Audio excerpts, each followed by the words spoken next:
Bonjour et bienvenue dans cette vidéo challenge.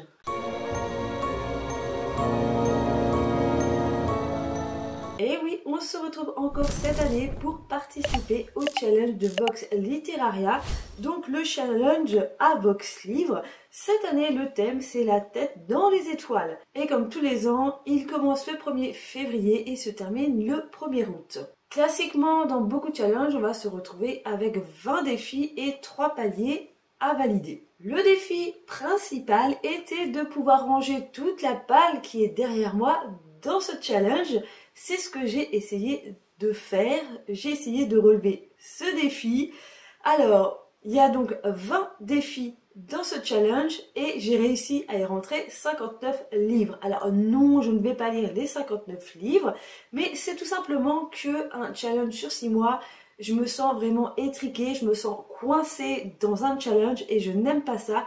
Donc je préfère rentrer un maximum de bouquins dans les différents défis afin d'avoir le choix au moment où j'ai envie de lire le bouquin, sachant qu'il y a des bouquins qui peuvent valider 2 défis pour un seul livre choisi. Alors sur ce petit élément là, l'année dernière j'avais réussi à lire je crois une dizaine de livres pour valider les 20 défis. Là cette année je n'ai pas réussi à trouver beaucoup de livres qui valident 2 défis, où je verrai peut-être au cours des lectures si du coup ils vont rentrer dans l'une ou l'autre des catégories. Voilà, je verrai ça sûrement au fur et à mesure des lectures, car il y a des thèmes en fait dans les défis où franchement c'est au cours de la lecture que je vais vraiment savoir si je peux l'utiliser pour valider un autre défi. Le premier défi que je m'étais fait personnellement à la vue de ce challenge, des différents défis à valider, eh bien c'était de réussir à y inscrire le maximum de Stephen King. Alors, il y a des catégories, clairement, je n'ai pas pu. Il y a 6 défis où je n'ai pas pu mettre de Stephen King dedans parce que vous allez voir par rapport au titre du défi que ce n'est pas possible. Allez, on va commencer tout de suite par le premier défi. Alors moi je vous dis tout de suite, d'ores et déjà, prenez un café, un thé, quelque chose à manger, parce que ça risque d'être hyper long que je vous énumère ces 59 livres. Le premier défi du challenge se nomme Nous venons en paix. Et il fallait donc choisir une œuvre avec des extraterrestres sur Terre. Alors, ça a été extrêmement compliqué. Là, je me suis dit, quand j'ai vu le premier défi, je me suis dit, oh là là, ça va être la grosse catastrophe encore ce challenge. Je vais encore galérer pour pouvoir mettre des bouquins dedans. Parce que moi, le but, c'est quand même de vider ma palle et pas d'acheter des livres. Petit aparté, il y a un petit point en plus pour le no-buy. Alors, est-ce que je vais réussir à relever le défi de ne pas acheter de livres pendant ce challenge ? On verra bien. Le premier livre que j'ai mis dans ce défi, et malheureusement ce sera l'unique dans cette catégorie-là, c'est Dreamcatcher de Stephen King. J'ai vu le film, j'avais adoré le film, j'ai le bouquin depuis des lustres dans ma palle. Il faut absolument que je le sorte. Alors c'est quand même une pavasse de presque 890 pages, voilà, ça va être gros à sortir, mais j'ai vraiment envie de lire ce Stephen King. Il me tente énormément. Bref, j'ai de très très bons souvenirs du film, j'espère que ça a été une très bonne adaptation du roman. Voilà, le premier bouquin, c'est donc Dreamcatcher de Stephen King et ce sera donc l'unique pour ce défi-là. J'en ai pas trouvé d'autres dans ma palle, j'ai rien avec des extraterrestres. Ou alors c'est pas dit clairement sur la 4e de couve, j'ai été chercher, j'ai quasiment rentré tous les livres de cette palle sur Babelio, parce que sur Babelio, quand vous rentrez un titre, donc il y a le résumé, ou le résumé de 4e de couverture, et après vous avez une petite série de mots, en fait, de thèmes qui sont abordés dans le livre. Donc c'est comme ça qu'il y en a que j'ai pu rajouter. Voilà un petit peu comment j'ai fait ma tambouille. Le deuxième défi s'appelle Carte Avantage Senior, lire une œuvre avec un personnage principal âgé d'au moins 60 ans. Pour ce défi, j'ai mis un autre Stephen King, c'est-à-dire Dolores Claiborne. On parle ici d'une vieille dame, il n'y a pas l'âge qui est précisé derrière, peut-être que c'est précisé dans le texte, mais voilà, plus de 60 ans, vieille dame, pour moi, ça colle parfaitement, donc j'ai mis celui-ci. Le deuxième roman que j'ai mis pour ce défi, c'est Bunker de Bruce Holo, car là, on parle d'un vieillard mythomane, concierge d'un bunker abandonné. Voilà, vieillard, hop, ça rentre dedans. Le troisième défi, c'est donc sale gosse, lire une œuvre avec un antagoniste enfant. Là, on a la dose. Je savais pas que j'avais autant de bouquins avec un gosse dedans. Alors, pour commencer, eh bien, un Stephen King avec des enfants. Je n'ai pas mis ça qui est dans ma palle parce que j'en avais pas envie. Voilà, clairement, j'ai mis l'Institut. Ensuite, j'ai mis un Donatarte, le Chardonneret, car là, on est avec Théo, 13 ans. On est sur une initiation... comment il s'appelle ça? On est sur un passage à l'adolescence, tout ça, donc voilà. J'ai mis, comme avait conseillé Vox, je l'ai aussi dans ma palle, j'ai mis L'Exorciste de William P. Blatty, parce qu'il y a une enfant. Ensuite, j'ai mis un bouquin que j'ai vraiment envie de lire depuis très très longtemps, Zéphyr, Alabama, édité aux éditions Albin Michel, avec son titre Le mystère du lac, de Robert McCammon.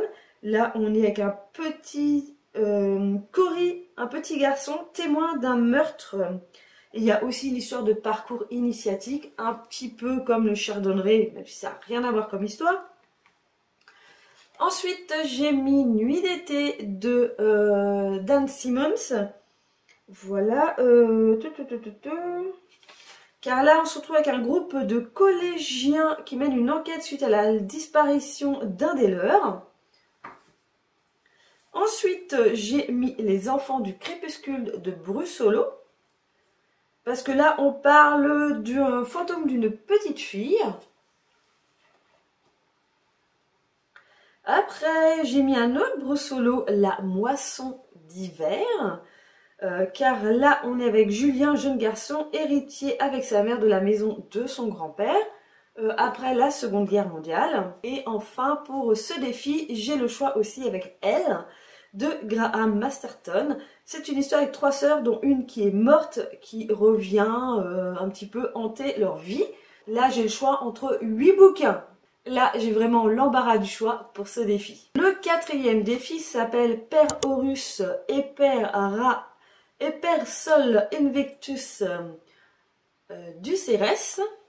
Bon, je l'ai mis en entier. Hein, une petite invocation dans les visiteurs. Donc là, il fallait retrouver une œuvre avec des rituels occultes et des invocations. Alors, j'ai mis ce petit recueil de nouvelles Fées sorcières ou Diablesse. On est dans le thème.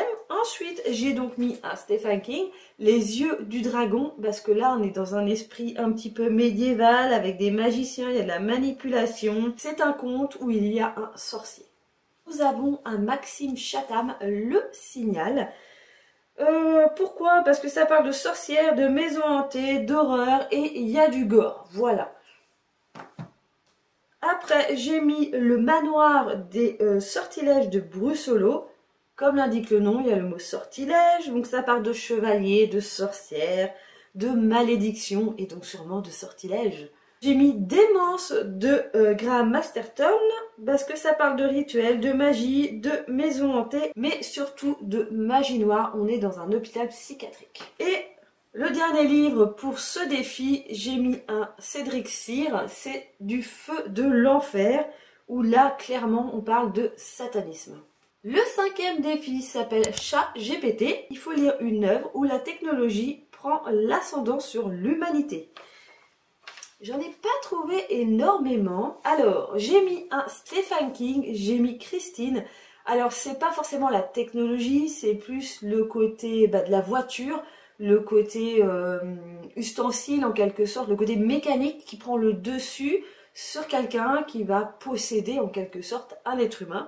Donc voilà, pour moi, je me suis dit que ça pouvait clairement rentrer dans ce défi. Voilà, donc j'ai Christine et le classique 1984 de Orwell que j'avais dans ma palle et qui serait peut-être temps aussi de sortir, même si ça fait pas si longtemps que ça qu'il est là, lui, mais bon. Voilà, là on est plus sur de la dictature, sur Big Brother. Je n'ai pas d'autres livres correspondant à cette catégorie dans ma palle. Le sixième défi s'appelle On se connaît. Lire une œuvre avec une double identité ou une vie cachée. Alors, j'ai remis encore un Stephen King, La part des ténèbres.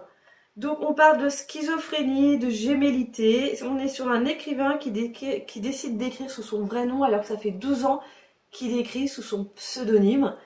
Voilà, donc il y a vraiment sûrement une histoire de double identité à voir. Sinon, j'ai le choix avec le bouc émissaire de Daphné du Maurier, où là, on est sur une histoire d'imposteur. Personne doit prendre la place de l'autre. Voilà, ça a l'air aussi extrêmement sympa à lire. Bon, c'est un Daphné du Maurier, hein, de toute façon. J'ai mis Le Passager de Jean-Christophe, je cherchais son prénom, Granger, car ça parle de personnalités multiples, de folie, d'amnésie. C'est vraiment un gros pavé. Alors, il n'est pas en super bon état. À combien il en est de pages? Ouais, quasiment 1000 pages. Voilà, j'ai quelques Grangers dans... J'ai les Rivières pourpres aussi, mais je n'ai pas réussi à le faire rentrer dans ce défi. Donc, bon, bah, dans le challenge. Donc, bah, dommage, hein. J'aurais préféré commencer par celui-ci, mais tant pis. J'ai encore mis un Brussolo, La fille de la nuit, pardon. Et là, on parle d'amnésie, une amnésie qu'on essaie de tuer. Ça parle d'amnésie, de mémoire, de complot. Donc voilà, je pense qu'il y a vraiment une histoire de... Elle ne se souvient plus qui elle était, mais les autres savent qui elle était. Voilà, donc sûrement une espèce de... Ouais, pas de vie cachée, mais un petit peu une espèce de double... changement de vie, double vie, bref, vous m'avez compris quoi. Il m'a causé beaucoup de soucis ce défi suivant. C'est L'élu, lire une œuvre d'un auteur qui n'a publié qu'une seule œuvre. Bon, bah pour Stephen King, c'était un petit peu loupé. Pour Brussolo, c'était un petit peu loupé. Je suis partie sur une œuvre que je n'ai pas encore en ma possession, que je me suis commandée pour mon anniversaire. Un petit chouille en avance. Mais bon, hein. J'ai donc l'intention de lire Le Respire de Sinclair H.J. C'est l'histoire d'un lycéen à tendance suicidaire qui va tomber amoureux d'un de ses profs. On est dans du fantastique, dans du mélancolique, dans de l'amour interdit, dans une ambiance gothique, voilà. Donc je vais tester ça. Je l'ai vu passer très régulièrement sur Bookstagram, sur Booktube, peut-être moins sur Booktube. Mais voilà, je l'avais vu passer à un moment où il était sorti, il m'avait donné beaucoup envie, je ne l'ai jamais eu. Je me suis dit que c'était l'occasion de me le prendre. Et sinon, eh bien, si finalement celui-ci ne m'inspire pas trop, il y a aussi dans ma wishlist L'imposteur Warren, écrit par Occulte, alors de la chaîne Occulte, hein, chaîne YouTube qui parle que de trucs occultes. Voilà. C'est une chaîne de vulgarisation de tout ce qui est un petit peu étrange, paranormal, voilà, que des choses comme ça. Ils font des trucs extrêmement intéressants, c'est toujours voilà, très bien documenté. Et ce livre en fait qu'ils ont sorti me donnait beaucoup envie, donc à voir si je fais l'un ou l'autre. Mais Le Respire est déjà en cours de route vers moi, donc bon, on verra. Le 8e défi, c'est Source inconnue, lire une œuvre dont le personnage principal a un passé trouble ou mystérieux. Alors, j'ai galéré pour trouver un Stephen King, je pense que ça va être trouvable. Mais moi, dans les Stephen King que j'ai dans ma palle déjà, c'est surtout ça, que j'en ai quand même déjà beaucoup d'avance que je dois lire. Donc j'ai mis Monsieur Mercedes. Alors, il n'a pas clairement un passé sombre ou mystérieux, mais quand même, le tueur à la Mercedes, on ne sait pas trop qui il est, son passé, tout ça. Il y a une espèce il y a le thème de la folie, de la psychiatrie. Je me suis dit que ça pouvait largement rentrer dedans. Ensuite, comme tu l'avais proposé, Vox, j'ai mis Shutter Island parce que je l'ai depuis pas très longtemps dans ma palle. Je sais qu'il va pouvoir rentrer là-dedans. Et j'ai mis La Princesse Noire de Brussolo, car là, on parle de Inga qui est vendue comme esclave à une princesse noire qui recueille les enfants infirmes et on ne sait pas trop pourquoi elle fait ça, voilà, on ne connaît pas trop son passé. Il y a un petit côté mystérieux là-dessus.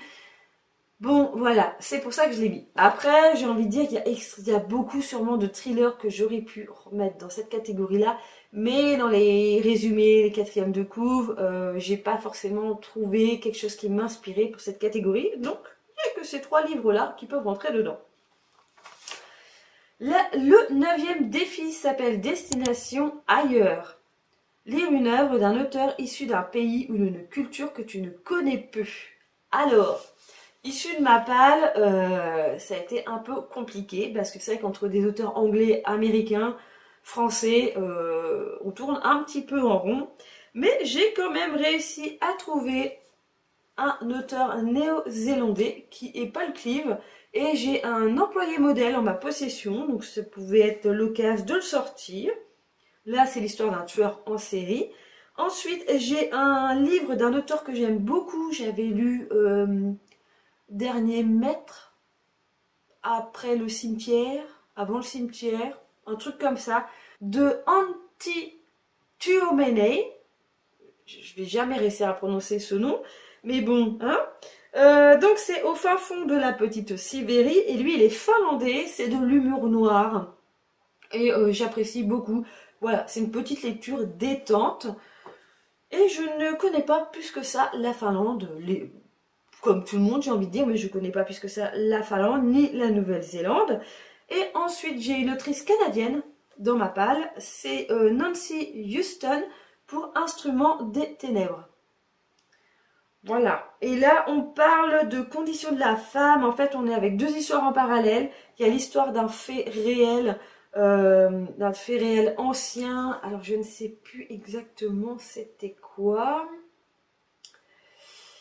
Mais en gros, on est avec deux orphelins au XVIIIe siècle. Et je sais qu'en même temps, l'autrice et en même temps le narrateur principal du bouquin raconte aussi sa vie. Voilà, il y a une espèce de parallélisme entre les deux à voir.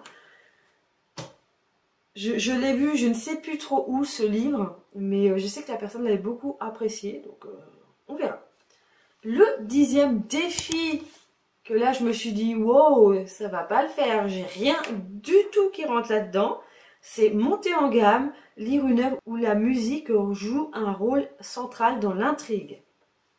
Alors, je n'ai pas d'Anne Rice avec le violon, des choses comme ça, donc bon. J'ai mis, alors je sais pas que j'ai tiré par les cheveux, mais légèrement, j'ai mis un Stephen King, j'ai mis Sac d'os, car en fait, c'est une maison hantée, c'est l'histoire d'une maison hantée, qui est hantée par Sarah Lang, et qui est une chanteuse de blues. Voilà. Donc, est-ce qu'il y a de la musique qui se fait entendre dans cette maison hantée? Je ne sais pas, mais en tout cas, c'est un détail qui est mis en fait dans le récit de la 4e de couve. Voilà. Donc, hantée notamment d'une chanteuse de blues violée, assassinée des décennies plus tôt par les racistes du coin. Donc oui, c'est pas le thème principal. C'est vrai que l'intrigue, je pense pas qu'elle soit calée, voilà, que le joue un rôle central. Je pense pas que ce soit vraiment le rôle central, mais je n'ai pas mieux. Voilà, il y a au moins quelque chose à rapport avec la musique.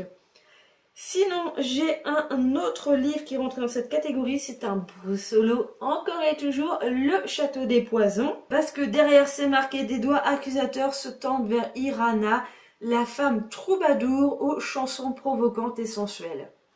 Donc là, on est avec une histoire de chevalerie, de voyage sur des routes dangereuses, de moines. Voilà, un truc au Moyen-Âge. Troubadour, musique. Voilà. J'ai pas pu faire mieux pour cette catégorie-là. En tout cas, sans acheter un bouquin ayant un rapport avec la musique. Le 11e défi, c'est la 4e dimension. Lire une œuvre avec un voyage temporel ou une réalité alternative. Alors là, j'ai un petit peu de monde. J'ai Le Talisman, écrit par Stephen King et Robert Straub. Alors je ne sais pas si cette version, c'est que le premier tome, ou s'il y a les deux tomes réunis, je n'en sais rien. Les connaisseurs pourront peut-être me le dire. Il y a quand même 1073 pages. Voilà. The Pavé. Univers parallèle, science-fiction, hein. Je crois que c'est ça. Je me suis pas trop investie dans les détails. Ouais, monde parallèle au nôtre, féerique dangereux, voilà. J'ai pas été chercher plus loin. Sinon, j'ai La machine à explorer le temps de H.G. Wells, avec l'île du Docteur Moreau en 2e lecture. Bon bah là, voyage dans le temps, hein. Clairement, on peut pas faire mieux. J'ai La fenêtre jaune de Brussolo. Alors, parce qu'en fait, les gens ont une fâcheuse tendance à disparaître à un endroit dans le désert californien. Et par moments, il y a une espèce de fenêtre jaune qui s'ouvre dans le ciel. On ne sait pas trop, est-ce que c'est un passage vers un autre univers, vers une autre dimension? On n'en sait rien, voilà, c'est bien pour ça que je l'ai mis dans ce défi. J'ai mis les yeux foudroyés de Kunz. Alors, pourquoi? Parce que, oui, parce que c'est un jeune homme qui a des visions, il voit des monstres, il voit des gobelins. Et pour moi, en fait, il va tuer les gens parce que il pense que ce sont des gobelins. Alors, à première vue, il est le seul à les voir. Donc, oui, ça reste de la psychiatrie. Quelque chose de mental, mais en même temps, je trouve qu'il a une vision du coup il voit un monde parallèle, un autre monde en fait, dans notre monde, donc une autre dimension. Donc je trouvais que ça pouvait rentrer dans ce défi. C'est pas fini. On a Étrange détour de Dean Koontz encore. Là, on est sur une histoire de seconde chance, de revivre le passé. C'est un gars qui va revenir 20 ans plus tard chez lui et va faire un détour pour rentrer, je crois, chez son père, un truc comme ça. Il revient après l'enterrement de son père, pardon. Il va prendre un itinéraire qu'il avait plus trop l'habitude de prendre, voilà. Et je ne sais pas ce qui va se passer, mais il va avoir une espèce de seconde chance de pouvoir revivre 20 ans plus tôt. Un terrible accident qui avait emporté la vie de son frère, je crois que c'est ça à peu près. Voilà, sans trop rentrer dans les détails. Le défi numéro 12, vers l'infini et l'au-delà. Lire une œuvre dont l'intrigue se passe sur une autre planète. Alors, troisième défi où j'ai bien galéré, car je n'ai rien du tout en ma possession. J'ai dû bien gratter, bien chercher. Je vais donc m'attaquer à Brume. Alors, pas le recueil entier, car c'est un recueil de nouvelles donc de Stephen King. Mais dedans, il y a la nouvelle Sable, qui se passe sur une planète recouverte de sable, où 2 astronautes vont s'échouer. Voilà. Donc ça marche très bien. Et sinon, eh bien, je vais lire le tome 4 de ma petite BD, que ça fait des années que je me suis pas, que je l'ai laissé tomber et que j'aimerais bien la reprendre. Donc, l'Enfeu des étoiles, voilà, ça se passe sur d'autres planètes que la nôtre. Donc, ça rentre parfaitement dedans. 13e défi. Somewhere Over the Rainbow. Lire une œuvre LGBTQIA+. Alors là aussi, j'ai dit, oh là là là là. Là, franchement, j'ai eu un enchaînement de défis et je me suis dit, wow, je vais galérer pour trouver quelque chose dans cette catégorie. J'ai gratté tous les Stephen King et j'ai surtout remarqué qu'il n'y avait aucun personnage LGBT+, je vais le raccourcir comme ça, dans les œuvres de Stephen King, en tout cas déjà celles que j'ai lues et celles que j'ai pas encore lues, j'ai pas vraiment fait attention, mais bon bref, je n'ai pas trouvé. Où qu'on est, on est là. Donc il y a le livre que je vais vous parler, Le Respire, qui n'est pas encore en ma possession, où c'est un lycéen qui va tomber amoureux de son prof du même sexe que lui, voilà. Donc on est bien dans la... donc ça marche tout à fait dans cette catégorie. Et sinon, j'ai Les Lois de l'attraction de Bret Easton Ellis, qui a un personnage, oui c'est Paul je crois, qui est homosexuel. Ça parle donc d'homosexualité, de sexe, de drogue, c'est une dystopie. Je pense que ça peut largement rentrer dans ce défi. J'arrive au bout de la table. Alors, le 14e défi, c'est Corps de rêve, lire une œuvre dont l'un des personnages principaux a une particularité physique. Alors, là aussi, ça n'a franchement pas été évident. J'ai voulu mettre un Stephen King et il n'y a pas beaucoup d'atrophiés dans les Stephen King. Ouais, j'ai galéré et j'ai mis les régulateurs. Alors, pourquoi ? Car il y a le personnage principal est autiste. Alors c'est pas une particularité physique, c'est plus une particularité psychologique. Mais je me suis dit que ça passait quand même. Hop. Sinon, Frankenstein, une particularité physique, son monstre a plein de morceaux différents d'êtres humains. Donc c'est une particularité physique. Et Au fil de mes recherches, de tout ce que j'avais derrière moi, là, que j'ai tout enlevé, que j'ai démonté toute mon organisation pour faire cette palle, j'ai trouvé un Serge Brussolo, Baignade accompagnée. Alors ça c'est le tome 2 d'un des bouquins qu'on a vu avant. Alors pourquoi? Parce que Peggy va enquêter, donc c'est la série sur l'enquêtrice Peggy, je sais plus trop quoi. En même temps on s'en fout. Donc Peggy enquête sur le meurtre de sa sœur et elle va faire face au club des dévorés vifs. C'est une bande d'éclopés mutilés par des requins. Des gens qui ont été un petit peu croqués par des requins. Ensuite le 15e défi. J'ai aussi grave galéré pour celui-ci. À travers les âges, lire une œuvre d'un auteur né la même année que toi. Toujours pareil, pour que ça reste dans ma palle, ça a été super compliqué. J'ai donc un petit peu triché au départ. J'ai cherché des œuvres qui étaient sorties à peu près dans mon année de naissance. Et donc, vu que j'avais vraiment envie de le lire, et j'ai pas envie d'attendre les 6 mois à la fin du défi pour pouvoir le lire, j'ai mis Lune froide sur Babylone, qui est donc de Michael McDowell, et qui est sorti en 1980. Je suis née en 81, donc à une année près, hein, ça passe. Et dans le même délire, eh bien, j'ai mis Cathy, car il est sorti en 1982. Voilà, moi je suis tombée pile entre les deux. Et puis, au fil du temps, à avoir démonté mon étagère, j'ai réussi à trouver un auteur qui n'est pas né exactement mon année, mais il est né en 1983. Oui, c'est ça, c'est Daniel Cole pour Ragdoll. Ça fait un lustre que je l'ai, c'est dans les premiers bouquins que j'ai dans ma palle. C'est vraiment une antiquité de ma palle, celui-ci, il va falloir vraiment que je le sorte. La 16e catégorie s'appelle Pas un rond, lire une œuvre tombée dans le domaine public. Alors, on a Frankenstein que je vous ai déjà montré. Et si vous vous souvenez d'un très vieux haul, pas si vieux que ça, mais j'avais investi dans les Zola, La Fortune des Rougons, parce que j'avais adoré l'Assommoir au collège, hein, voilà, clairement. Donc ça date il y a de nombreuses années, et j'avais envie de reprendre entièrement cette famille, voilà, entièrement l'histoire du début jusqu'à la fin. Donc j'ai celui-là, j'ai Au bonheur des dames aussi, mais je ne l'ai pas sorti, parce que j'ai déjà sorti celui-ci. Donc j'ai mis ça et Frankenstein. Voilà, je crois que j'ai que ça qui est dans le domaine public. Après, les auteurs sont soit vivants, soit décédés, mais il n'y a pas si longtemps. Donc voilà, ça me laisse juste le choix entre 2 livres et c'est déjà bien. Alors, la 17e catégorie, ce sont les triples à l'air, lire une œuvre objectivement gore. Alors, j'ai choisi un Stephen King, j'ai choisi Désolation.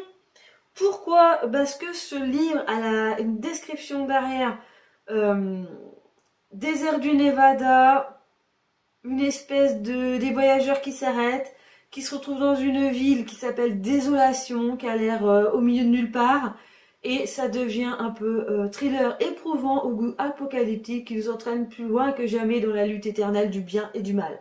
Ça m'a fait penser à Les collines ont des yeux. Je pense qu'on est un petit peu dans cet univers-là. Donc voilà, j'avais envie de dire ça. Je me suis dit c'était très bien, ça va sûrement être gore à souhait. Donc voilà, j'ai donc mis un Stephen King. Ensuite, j'ai mis un Behemoth, Voyage au bout du jour.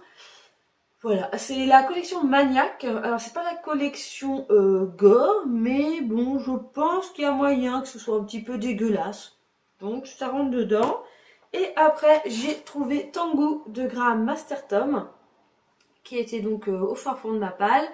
Et je crois que, ouais, au vu de ce qui se passe dans ce livre, on est dans la magie, la sorcellerie, et il y a de l'horreur et du gore dans les mots-clés qu'il y avait sur Babelio. Donc ouais, je pense que folie meurtrière, tout ça, il doit bien avoir quelques éclaboussures sanguinolentes à apparaître quelque part. Et en plus celui-là, je peux aussi le faire rentrer du coup dans sorcellerie, dans le défi numéro 4. Alors, on arrive bientôt au bout. On était à 17, 18, Highway to Hell. Lire une œuvre dont l'intrigue se déroule dans un espace en mouvement, voiture, train, bateau, avion, etc. Alors que je rapproche ma dernière pile, et ben moi j'ai pensé à un Stephen King. Donc minuit 2, parce qu'en fait il y a la nouvelle Les Langoliers qui est dans ce livre et qui se passe en avion. J'ai un vague souvenir du téléfilm. Je pense que c'était un téléfilm, l'adaptation qui avait été faite à l'époque.